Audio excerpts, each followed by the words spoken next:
สบายดีครับแม่สบายดีชาวยูทูบเด้อ สบายดีชาวยูทูบเนาะวันนี้เฮา วันนี้เขาสิมาเฮ็ดยังวันนี้ วันนี้เฮาสิมาแจกมาพร้อม วันนี้เฮาสิมา ให้เขาตอบคำถามเอาขนมเนาะเขาสิถามคนตะบิดเลยมานี่ถามคนตะบิดใจมีตะขาสี่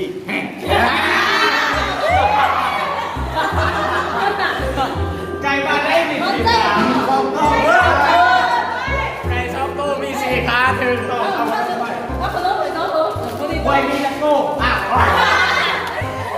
ไว้มีตะขาไว้มีตะขา ทำไมสิใ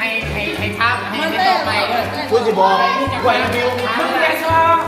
ไก่เวลามันพุ่งกันมันจะเอาสองพลังอ้าวไก่ไหวมีจะค้าครับ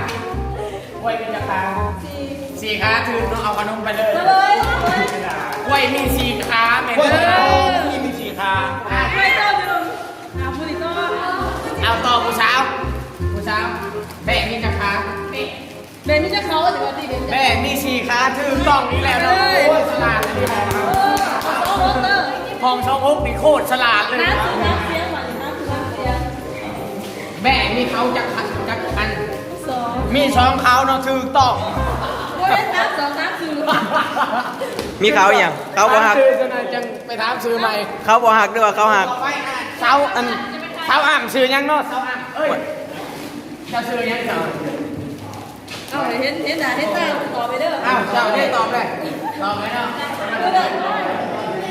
เดี๋ยวก่อนสิถามยังบ่เนี่ยหมูมีจักหูหมูมีจักหูเพิ่นยังอึ้งกับคำถามเนาะถามว่าหมูมีจักหู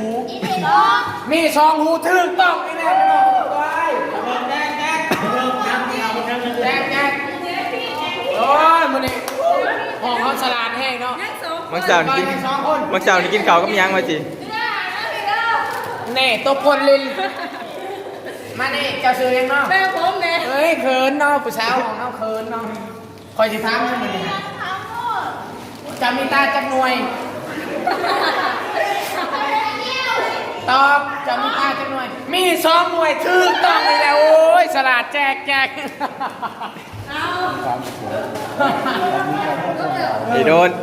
ยังมือท่าน อนอยู่นอนเฮ้ยนอนอ้าวตื่นแล้วบ่นี่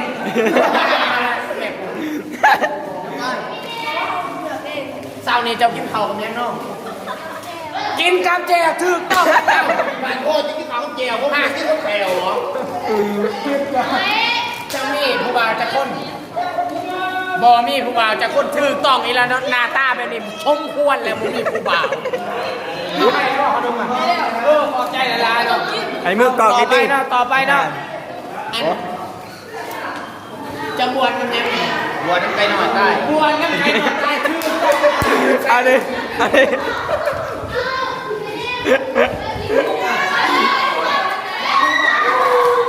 เอามาไอ้นี่พอ ให้กูแน่กูไม่ได้กินเว้ยกูยังไม่ได้กิน มีการคืนได้เนาะเขาไปได้กินขนมแบบแซ่บๆให้แน่เขาเอาให้เนาะเขาใจดี ให้กูยังด้วยกูไม่ได้นี่ ไม่พอได้ พอให้ ก็จะว่าถามเขาได้ไหมเขาจะตอบคำถามเนี่ยเขาจะตอบคำถามเอาเนาะครับตอบคำถามเลยเพื่อนถามเนี่ยตอบคำถามเอาเรียนเอาเลยเรียน แม่จะมีจังคน แฟนคอยมีคนเดียวเนาะ ยูใส่ อากายถามอากาย แม่จะยูใส่ อากายคุณจะขากันดิอากายมีอยู่คนเดียว แม่จะยูใส่ อยู่ประเทศลาว เห็นแล้วมีคนไหน บ้านดง โดนออกจากกล้องโดนออกจากกล้อง ถามไงเอาสิถามเกี่ยว ไป กับ ท้าเราแม่จะคือพันล้มเหมือนกัน อากายอยู่เพื่อน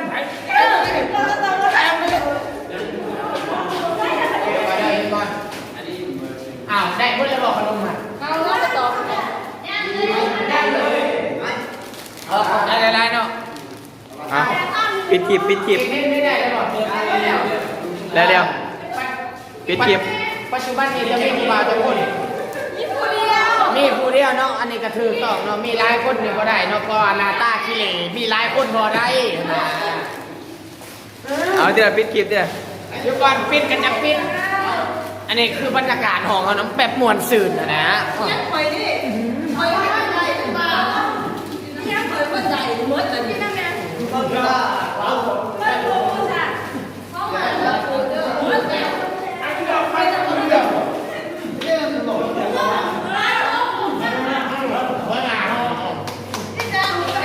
เพื่อนเก่งเพิ่นไปตอบคำถามวิทยาศาสตร์มาเพิ่นได้อันขนมมันเลี้ยงอันเนี้ยโลหลอกโลล็อกอีหยังกดกับบจักดอกไอ้คนที่ซ้อมเนาะอันนี้คือทีมงานที่ไปตอบอันขนมเนาะ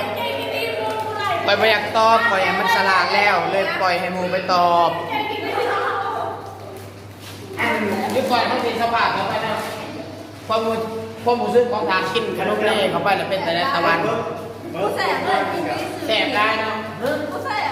บ่แสบจักเม็ดพุ่นน่ะถือต้องตบมือส่งเสริม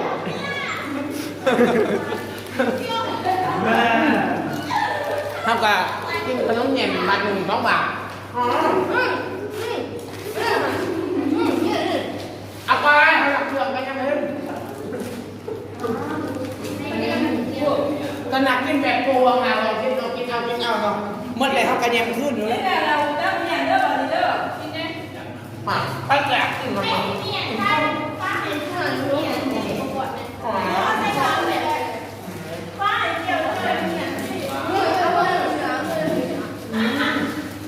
ูกแก่ใหญ่แล้วลูกแก่แล้ว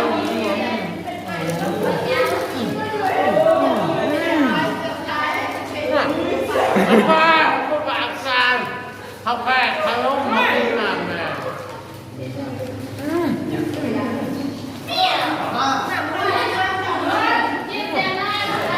เขากินเนี่ยเขาจะได้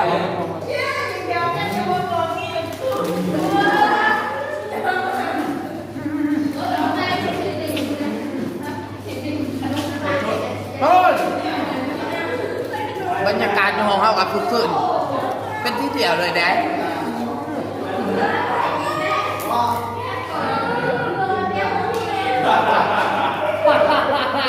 ไม่อยากถ่ายเขาหรอบอกเป็นยังเขาหลังเขาล้มมา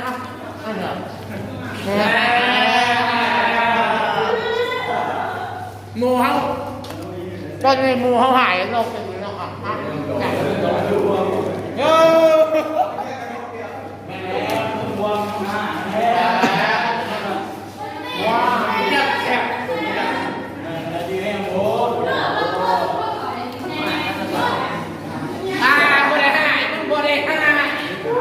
เอาคืนเอาคืนเอาคืน คืนบุรีเอากินมาหายเขาก็กินคืน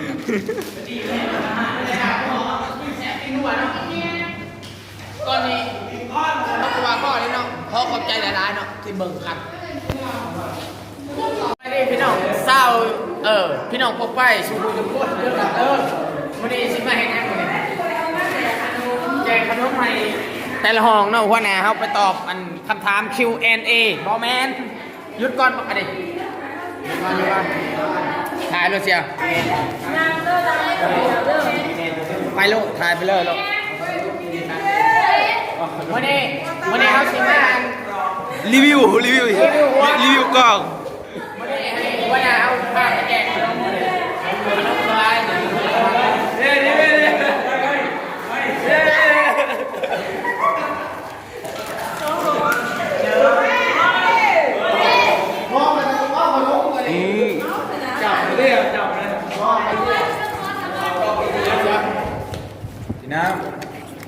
แฉบดิ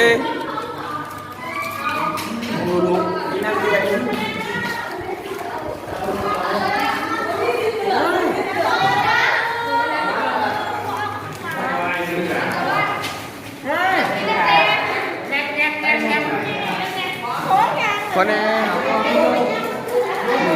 แฉบ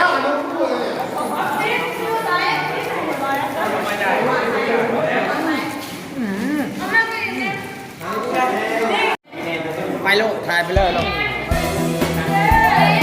วันนี้เขาชิมมา รีวิวรีวิวรีวิวกล้อง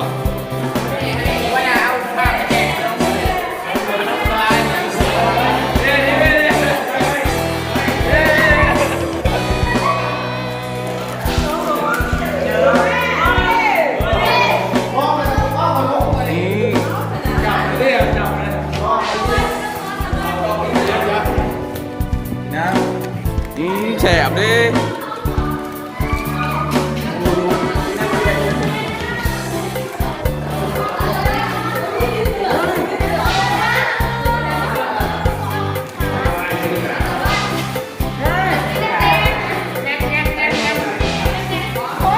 วันนี้